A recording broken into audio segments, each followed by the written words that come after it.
Hi, welcome to RTO Doctor. This is our 5th podcast in our series, and what is going to be starting a series of interviews that we have lined up.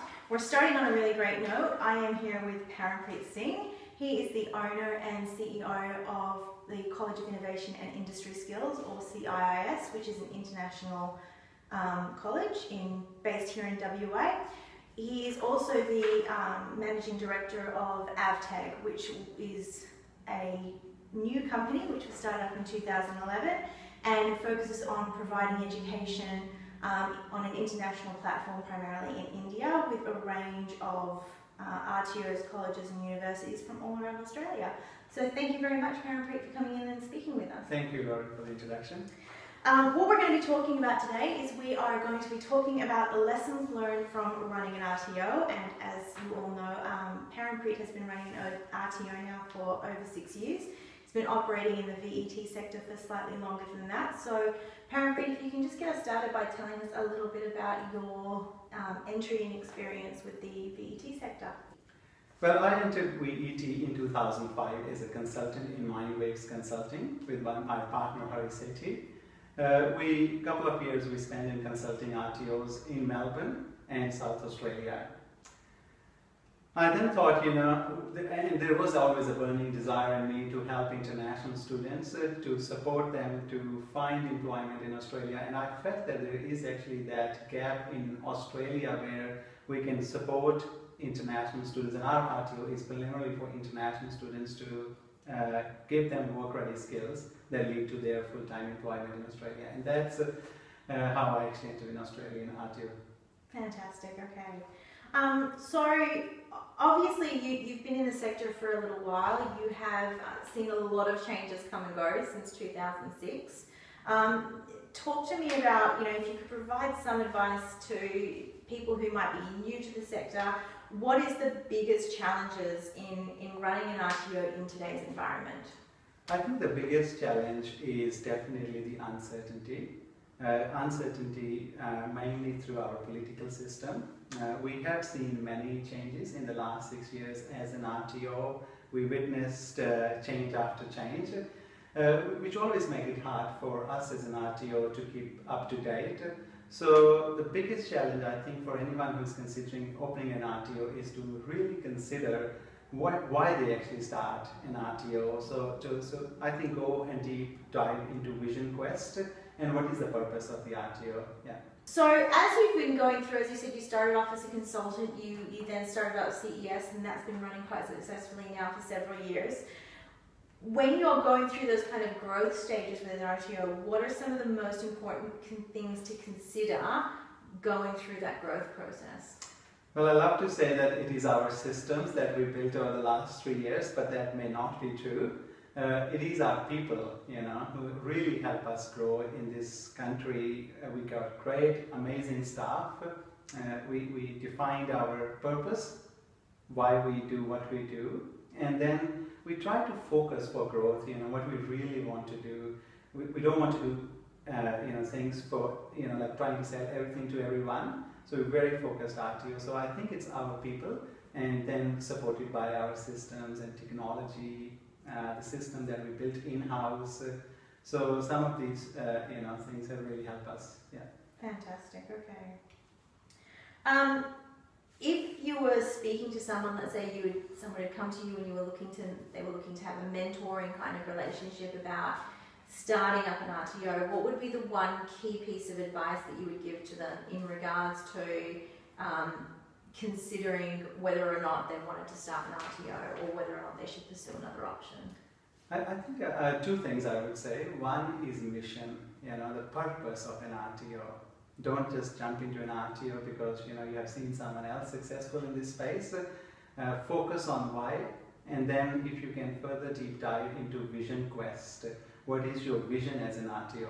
If you can actually focus on these two, I'm sure you will do very successful RTO.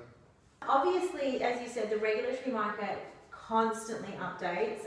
It can be very difficult, particularly with RTOs who might be managing, growth spurts that they're going through and things like that. And quality control in an organisation, particularly nowadays under the new VET regulators, such as ASPR and things like that, quality control becomes key to an organisation's success and stability. How do you manage that process of quality control within your own organisation? What works and what doesn't? I think the systems mainly help us to do quality control. So we, as I just said, we built systems for RTO management, and these are in-house systems that actually help as per the processes that we design for our RTO.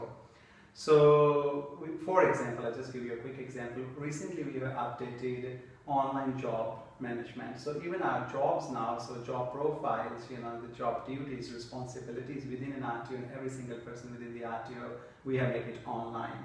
So I don't think there is any chance we can even forget what's due by when, who's they're reporting to.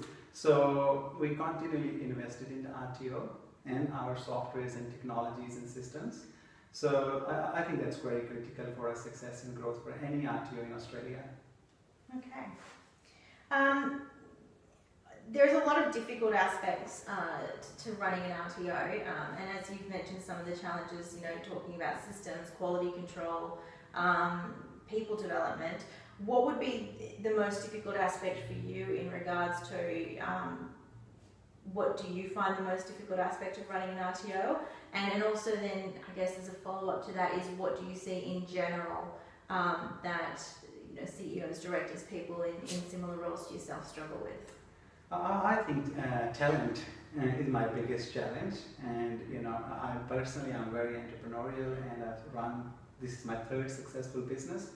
And each entrepreneurial or people who are leading RTO, CEOs, directors, business people, they're looking for the right talent, and I think it's a rare commodity these days, especially in Western Australia. I really think we have a talent shortage. So that's my biggest challenge so far.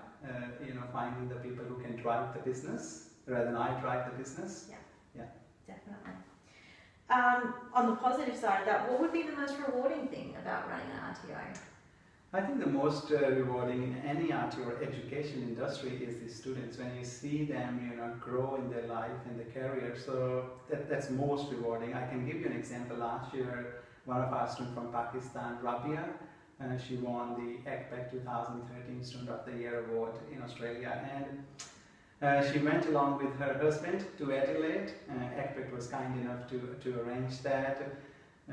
Really, when I went there to support her, she was so excited, and she was one of the 5 sisters who ever traveled in Australia.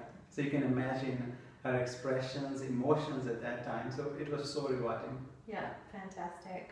This might be a little bit redundant because I believe that just as of this week, you have been accepted into a program with Stanford for an 8-day entrepreneurship, is that right? Yes, I'm very excited, looking forward to it. It's a program in social entrepreneurship. So as you know, one of my company, AVTEG, which I run overseas with the help of Australian RTOs, both public, private sector, we are looking at a social impact of 100 million people by 2030. So I believe that Stanford University is going to help me understand how we actually do scale business. So the key importance, I think that we're going to focus in this learning tour is on scale. Fantastic. Which is very important. Absolutely. Yeah. It's a brilliant opportunity. So again, I said it's a little bit redundant, but how do you challenge yourself to stay current in industry then? Well, every day I think I always get up, so excited every morning, and I'm passionate about learning, be it online, look for what other competitors are up to. Every year in the last 5 years I've been still studying, be it Curtin or UWA. I'm looking at doing a program at UW in social impact. So, and I do definitely read a lot and subscribe to most of the national magazines, in VET, RTO space. And that's how I just keep my currency. But I also think I participate in conferences, seminars, meet consultants like yourself, good consultants. I think that really helps me, keep in touch. Okay, great. So I guess taking into account everything that you've kind of talked to us today, if we could kind of provide 4 or 5 key points for somebody who is maybe new to the industry, or an RCO owner who was perhaps just coming through this massive period of growth and was struggling a little bit in the organization, it would be to really, first of all, make sure that you've defined your purpose and your vision. Set up your systems to make sure that they reflect, who your company is and what they do. Actively develop your talent and people, and find ways to stay current with industry. Is that kind of covering everything? I think you wrapped very well. Thank you. And I think the most important, I personally, again, passion for what you do, and please define your purpose. Fantastic. So I guess my last question would be: is what is your biggest concern for industry in 2014, and what do you see as the key issues that you want to address and tackle, and that you want to see the government address and tackle for 2014? The most important to our company is definitely the extension of post-work rights to VET students.